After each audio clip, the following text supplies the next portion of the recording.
திரிபுரத்தை எரித்த ஈசன் திரிசூலம் தாங்கி நின்றான்.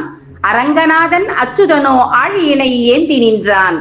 பிரபஞ்சம் படைத்தளித்த பிரம்மமகா தேவனவன் பிரம்மாஸ்திரம் ஒன்றை பின்னாளில் படைத்துக் கொண்டான். முத்தமிழின் காவலனாம் முருகப் பெருங்கடவுள் செவ்வேல் கரம் தாங்கி சிகண்டியிலே வலம் கொண்டான்.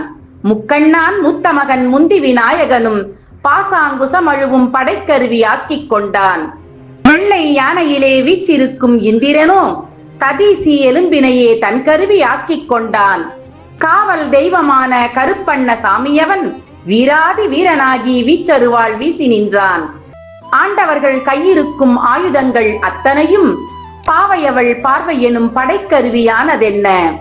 ஈரானின் ஏவுகணை இருவிழிகள் ஆனதையா, எதிர் நின்று பார்க்கையிலே என் நெஞ்சையது மாய்க்குதையா. வேலிரண்டை விழிகளாக்கி வில்லெடுத்து புருவமாக்கி இமைகளென்ற கேடயங்கள் என இடிபோல தாக்குதையா. கடவுளரின் கைப்பொருளை கண் பார்வையாக்கி விட்டாள். காதலினும் போர்க்களத்தில் கன்னியவள் வெற்றி பெற்றாள். திருக்குறள் பால் காமத்துப்பால் இயல் களவியல் அதிகாரம் 109 தகையனங்குறுத்தல். குறள் எண் 1082. நோக்கினால் நோக்கெதிர் நோக்குதல் தாக்கணங்கு தானை கொண்டன்னது உடைத்து. பொருள்: என் பார்வைக்கு எதிராக அவள் என்னை பார்ப்பது தானே தாக்கி எவரையும் கொல்லும் ஒரு தெய்வம் தாக்குவதற்கு படைகளையும் கூட்டி வந்தது போல் இருக்கிறது.